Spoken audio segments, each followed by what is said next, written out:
Napoléon Bonaparte, empereur de France, tacticien hors pair et militaire de génie, habile calculateur qui fit parler son talent sûr et hors des champs de bataille, un fin politique qui a marqué de manière indélébile l'identité d'une nation et dont le nom résonne comme une légende, un général qui a fait plier les plus grands États aux quatre coins du globe et fait trembler l'Europe tout entière.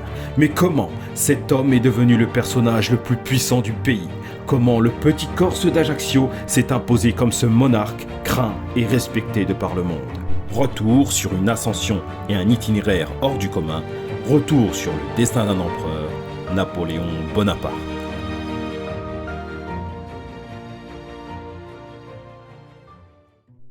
Napoléon Bonaparte naît à Ajaccio, en Corse, le 15 août 1769. Date qu'il se permettra de rendre fériée par la suite afin que tout un chacun puisse célébrer comme il se doit la Saint-Napoléon, qui ne sera définitivement supprimée du calendrier qu'en 1870.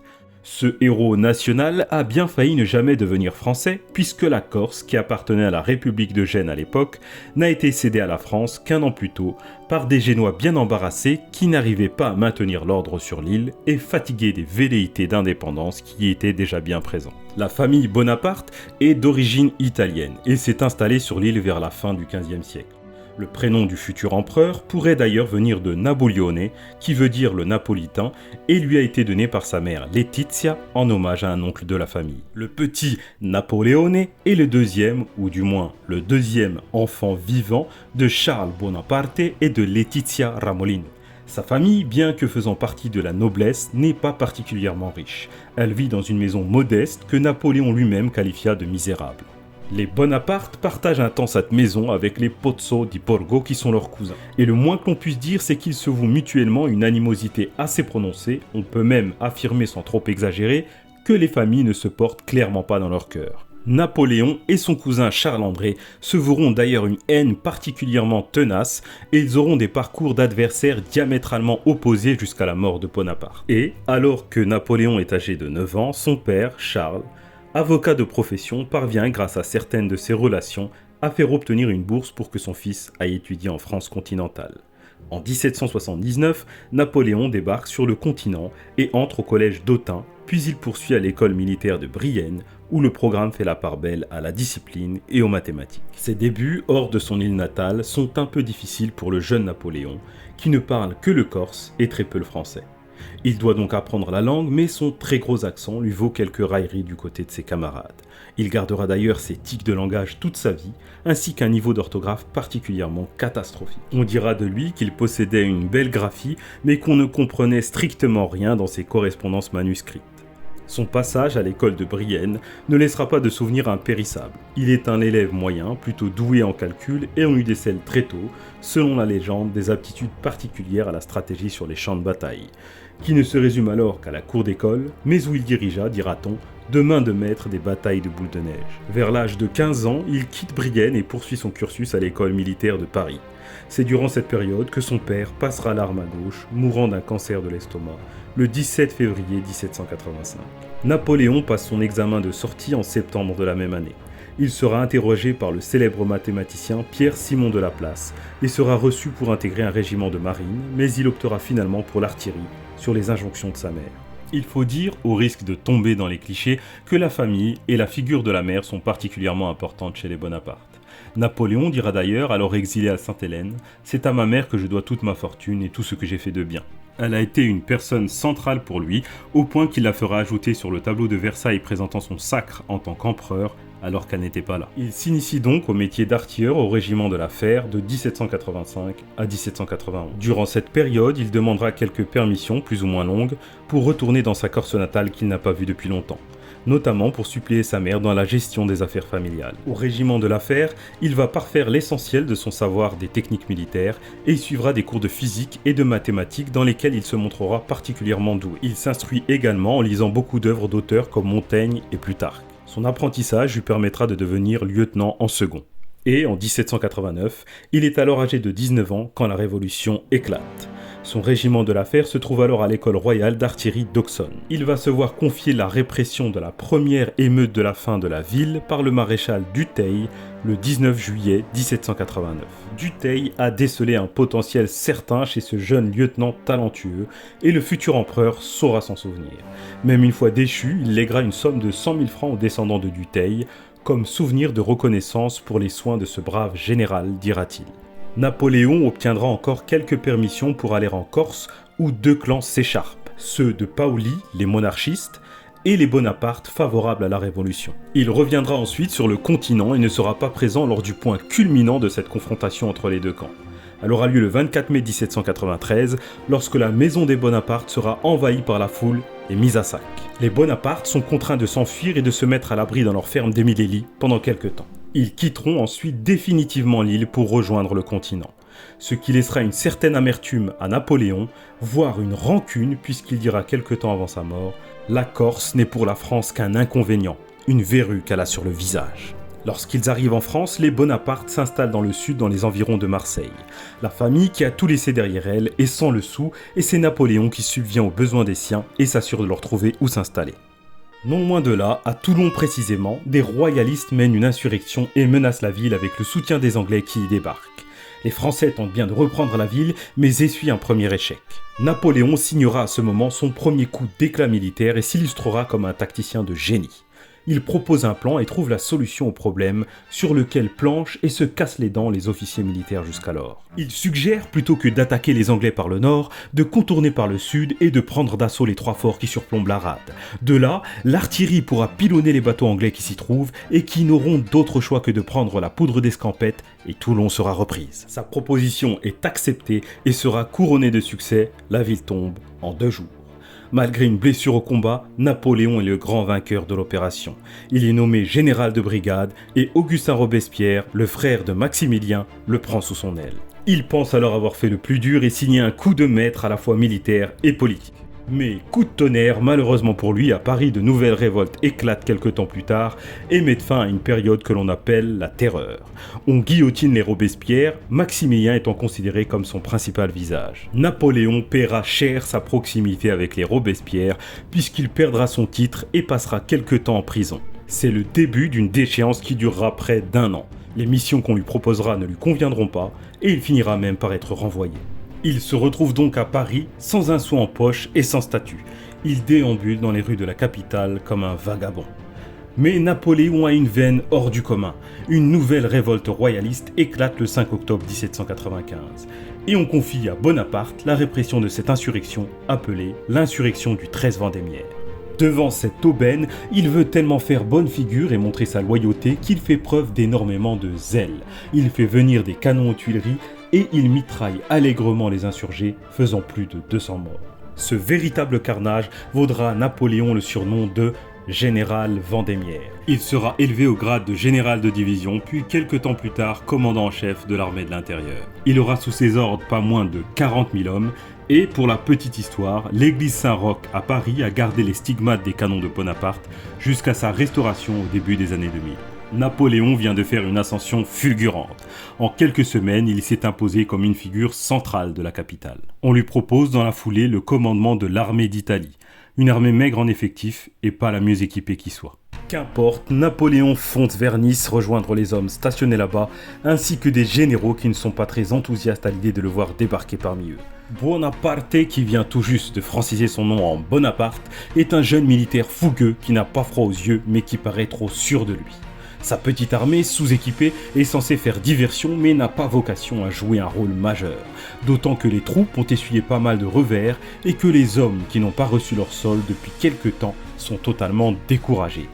Napoléon, lui, pense qu'il y a un coup à jouer et propose un plan qui, à l'instar de ce qu'il avait suggéré à Toulon, ne manque pas d'audace. Il remobilise donc ses hommes avec un discours qui fera date et au cours duquel il leur promet les richesses qui se trouvent au nord de l'Italie.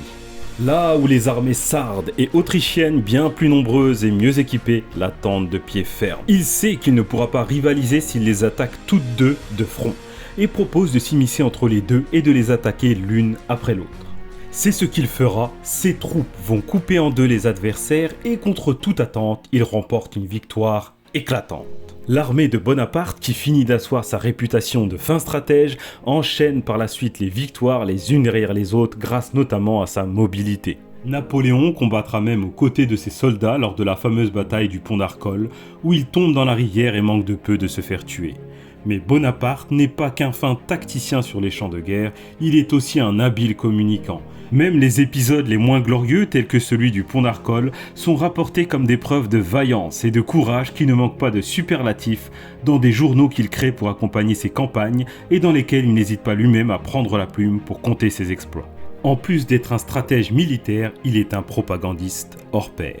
Il collectionne ainsi les victoires et enchaîne les journaux et les articles relatant sa gloire et ses faits d'armes jusqu'à arriver aux portes de l'Autriche. L'empereur François II est contraint de demander l'armistice qui sera négocié et signé par Napoléon lui-même. Le traité de Campo Formio qui clôt la campagne d'Italie de Bonaparte est paraphé le 18 octobre 1797. Napoléon est alors âgé de 28 ans. Il rentre ensuite à Paris de manière triomphale.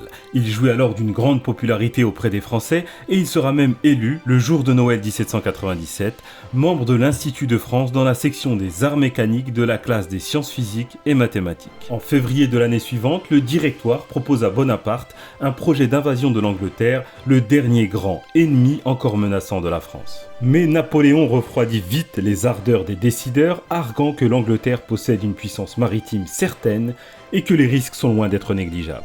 Il propose plutôt d'aller chatouiller les Anglais du côté de leur colonie et suggère de leur couper l'accès à la route des Indes en s'emparant de l'Égypte. Le Directoire trouve l'idée pertinente, d'autant qu'il compte lui proposer de mener l'expédition pour éloigner cette figure qui prend un peu trop de place et dont la popularité devient encombrante. Bonaparte prendra la tête de l'armée d'Orient. Le 19 mai 1798, il quitte le port de Toulon direction l'Égypte.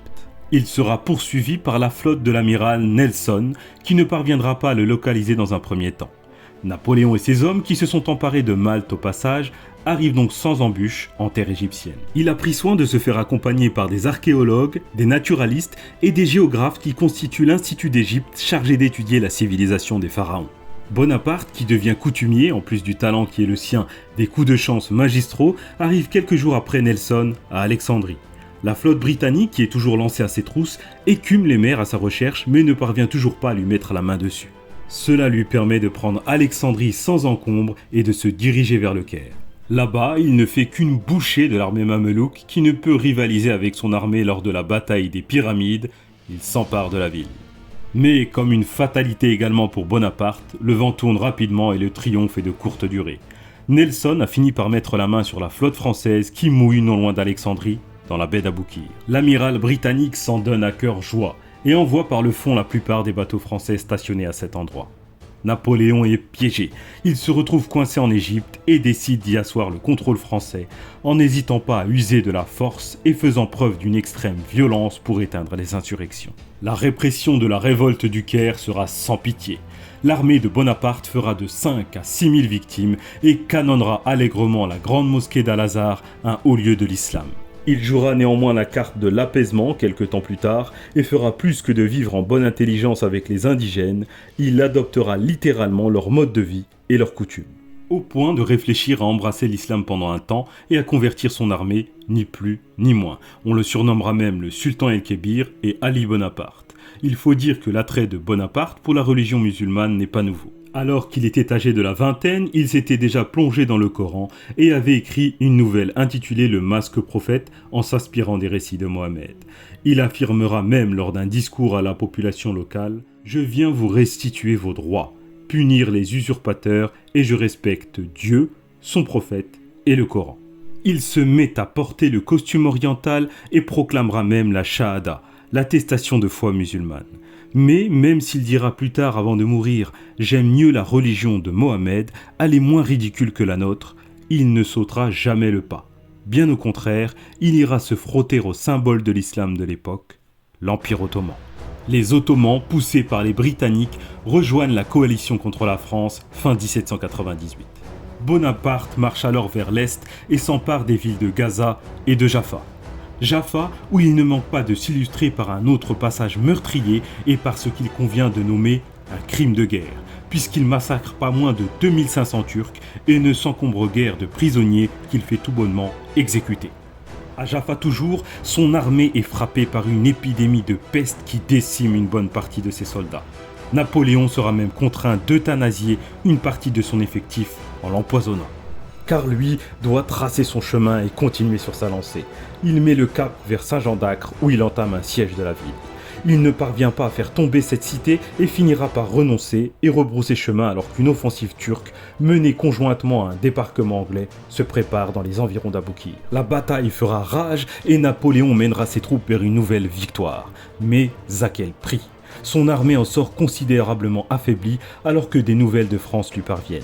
Le Directoire, alors en place, fait face à un nouveau coup d'État et la situation est particulièrement instable. Napoléon flaire le bon coup. Le moment est venu pour lui de passer un nouveau cap dans son ascension vers le pouvoir. Cet épisode fera jaser certains de ses détracteurs qui le dépeindront comme un opportuniste en quête de pouvoir qui n'hésita pas à lâcher ses hommes pour assouvir sa quête de gloire. Napoléon arrive à Paris où un coup d'État parlementaire doit être mené. Dans l'idée, on souhaite amener les têtes dirigeantes à une démission sans employer la force. Bonaparte, lui, est censé se contenter de maintenir l'ordre et prévenir les débordements. Au lieu de cela, il s'impatientera et ne comprenant pas les tergiversations interminables des parlementaires, il décidera de rentrer en pleine session pour faire un discours qui sera très mal reçu par les députés qui perçoivent l'initiative comme un coup de force, voire comme un coup d'État militaire. Il sera pris à partie par ses députés, chahuté, bousculé, malmené même. Il sort de la chambre totalement déboussolé. Les parlementaires demandent sa mise hors la loi, ce qui constituerait ni plus ni moins une condamnation à mort. C'est cette même procédure de mise hors la loi qui a conduit plutôt son ancien mentor Robespierre à l'échafaud.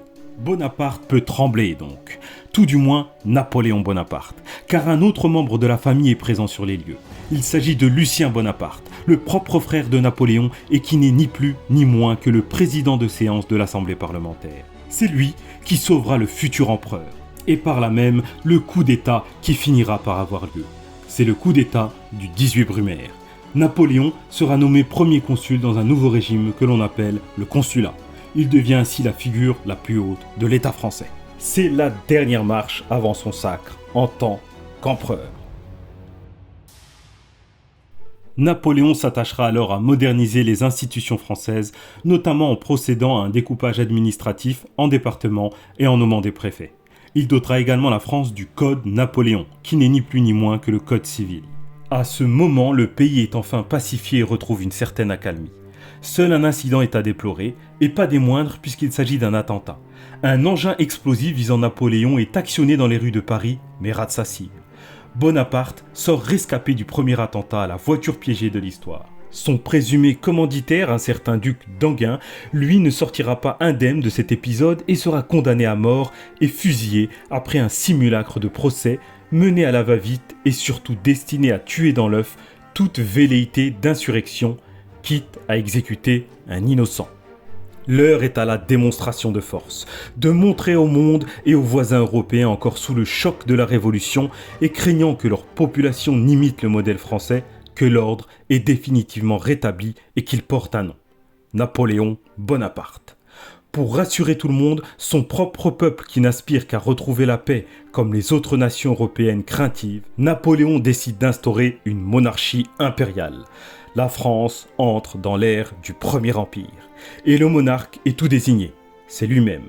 Napoléon Bonaparte devient Napoléon Ier, empereur de France.